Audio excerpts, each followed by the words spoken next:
Good morning, students.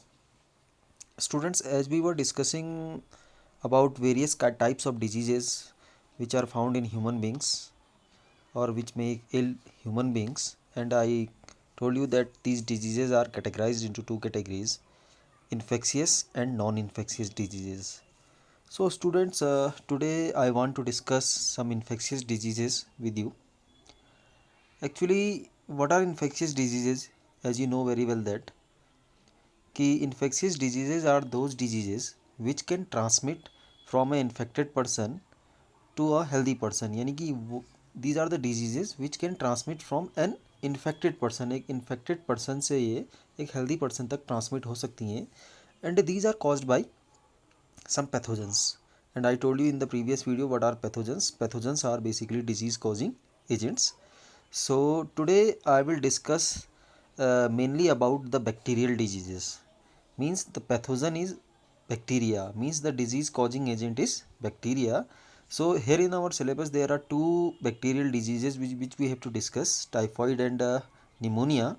So one by one I will tell you that what is the causative agent of particular disease, and what are the symptoms of that particular disease, and how can we test it or how can we diagnose it, and what are the various ways through which we can prevent us our from these diseases. ठीक है, तो initially I will discuss typhoid, then I will discuss pneumonia. There are two diseases. तो सबसे पहले बात करते हैं typhoid की. Typhoid is a kind of bacterial disease. ठीक है, it's a disease in which a bacteria, and the name of the bacteria is Salmonella typhi. I am repeating the name, salmonella typhi. तो salmonella typhi जो है, कहीं कहीं से टाइफीमूरियम भी लिखा रहता है. ठीक है, तो मेन इसका कॉजेटिव बैक्टीरियम है. And do you know that which organ और which part of our bodies gets affected with the help with this particular bacteria और salmonella typhi. तो I want to tell you that हमारी body का जो alimentary canal है और alimentary canal की भी जो स्मॉल इंटेस्टाइन है, basically it gets infected through this pathogen और दिस बैक्टीरिया. तो कॉजेटिव एजेंट का नाम बताया मैंने आपको, Salmonella typhi, and it enters in our small intestine. ठीक है, अब स्मॉल इंटेस्टाइन में ये बैक्टीरिया जब एंटर करता है तो कहाँ से एंटर करता है? ये करता है कंटामिनेटेड वाटर, यानी जो आपका पॉल्यूटेड वाटर है उस वाटर या फूड के थ्रू ये हमारी स्मॉल इंटेस्टाइन में क्या करता है? एंटर करता है. ठीक है, it enters in our small intestine through contaminated water and food and migrates to other organs of the body through blood. तो सबसे पहले आपकी इंटेस्टाइन में एंटर करता है और यहाँ से फिर ब्लड में इंटरमिक्स होकर अदर ऑर्गन्स में आपका माइग्रेट कर सकता है. तो जो इसका ऑर्गन जो जिसके ऊपर मेन इम्पैक्ट पड़ता है वो है हमारा स्मॉल इंटेस्टाइन. इसके सिम्टम्स मैं बताने जा रहा हूँ आपको ना. What are the symptoms? Symptoms include high fever. तो फीवर बहुत हाई आता है, 39 to 40 डिग्री सेल्सियस. जनरली आपको पता है कि 37.2 के आसपास हमारा बॉडी टेम्परेचर होता है. तो जब आपको टाइफाइड से आप इन्फेक्टेड होंगे तो आपका बॉडी टेम्परेचर रेज करेगा and it will reach up to 39 to 40 degree Celsius. You will feel weakness, you will have stomach pain, constipation, headache and loss of appetite. तो ये सारे इसके सिम्टम्स हैं. वीकनेस आएगी बहुत ज़्यादा, ठीक है, फीवर होगा बहुत ज़्यादा, स्टमक पेन होगा, कॉन्स्टिपेशन होगा, हेडेक होगा और भूख नहीं लगेगी, लॉस ऑफ एपिटाइट आपको देखने के लिए मिलेगा. ठीक है, in serious cases the intestinal perforation and death may occur. अब देखिए, ये जो साल्मोनेला टाइफी है आपकी इंटेस्टाइन को इन्फेक्टेड करता है और धीरे धीरे अगर सीवियर केस हो जाता है, अगर इसका टाइम पे प्रॉपर ट्रीटमेंट ना किया जाए तो ये आपकी स्मॉल इंटेस्टाइन को परफोरेटेड कर देता है, कई सारे छेद कर देता है उसमें. ठीक है, and it can cause death also. तो इसकी वजह से डेथ तक हो सकती है.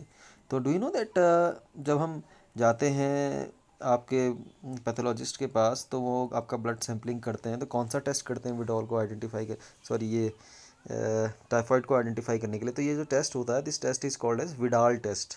With the help of Widal test, ठीक है, the pathologist identifies that you are suffering from typhoid.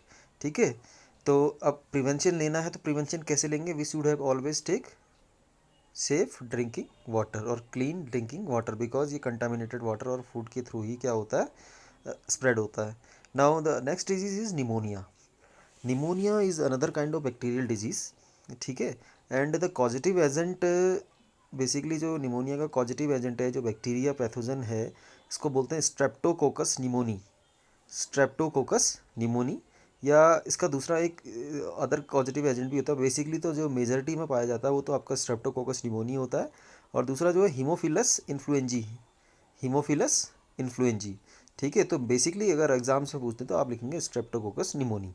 This is the major और main causative agent. Pneumonia infects alveoli of the lungs, due to which the alveoli get filled with the fluid, thereby leading a problem in the breathing and respiration. तो अब pneumonia कहाँ से related disease है? Pneumonia आपके lungs से related disease है। तो इसमें क्या होता है, लंग्स के अंदर, अब you know very well that the lungs, the surface of the lungs is made up of alveolus, और a group of alveolus is called as alveoli. तो जो एल्वियोली होती हैं बेसिकली, ये एक तरह का सैक लाइक स्ट्रक्चर होता है, और इस सैक लाइक स्ट्रक्चर में एक फ्लूइड भर जाता है, ठीक है। It is filled with the fluid. तो जब फ्लूइड भर जाएगा तो रेस्पिरेटरी सरफेस आपको मिल नहीं पाएगी, तो गैसियस एक्सचेंज की सरफेस कम हो जाएगी। तो due to it you will feel some breathing problem और सम रेस्पिरेटरी प्रॉब्लम, ठीक है। और ये इन्फेक्शन फैलता कैसे है, फिर स्ट्रेप्टोकोकस निमोनिया आपके लंग्स पे पहुंचता कैसे है, इसके बारे में बात करें। द इन्फेक्शन में स्प्रेड बाई इनहेलेशन और droplets of aerosol of release by an infected person और by sharing glasses utensil with an infected person. तो जब कोई इन्फेक्टेड पर्सन स्नीज करता है या कफिंग करता है, तो कफिंग की वजह से उसकी या स्नीजिंग की वजह से जो उसकी ड्रॉपलेट्स हैं वो एटमॉस्फेयर में, इन्वायरमेंट में फैल जाती हैं। अगर कोई हेल्दी पर्सन उन्हें इनहेल कर ले तो उसे निमोनिया हो सकता है। इसके अलावा कोई इन्फेक्टेड पर्सन के यूटेंसिल हैं, टावल है, कॉम्ब है, ठीक है, या ग्लासेस हैं, इनको यूज़ कर रहा है, शेयर कर रहा है, तो इसकी वजह से भी ये स्प्रेड हो सकता है। Now what are the symptoms, मैं सिम्टम्स को बताऊँ आपको। Symptoms include high fever, chill, कपकपी होना, कफ खांसी होना, हेडेक होना। इन सीवियर केसेस में निमोनिया में क्या होता है, you will find out that in severe cases the lips and finger nails may turn greyish to bluish in colour, ठीक है। तो जब सीवियर केस है, अगर निमोनिया आपका सीवियर केस पे पहुंच जाता है, तो उस कंडीशन पे आपके जो नेल्स हैं या जो लिप्स हैं वो ब्लूइश होना स्टार्ट हो जाते हैं, यानी ग्रेइश टू ब्लूइश कलर वो लेना स्टार्ट होते हैं, नीलापन उनमें आ जाता है, ठीक है। और इसके अलावा जो अदर डिजीज़ेज हैं बैक्टीरिया के वजह से जो डिजीज़ होती हैं, जैसे डिसेंट्री है, प्लेग है, डिप्थीरिया है, these are some other bacterial diseases, ठीक है, which are found in the human beings. So today I am concluding myself कि what are bacterias and how they are contaminating our food, water and air, and they are responsible for making a healthy person to a ill person, ठीक है। And basically we discuss typhoid and pneumonia, ठीक है। I think so कि आप लोगों ने इसको grasp कर लिया होगा और अच्छे से आप समझ गए होंगे। If still you are feeling any difficulty तो you can ask me. Thank you, bye bye and have a nice day.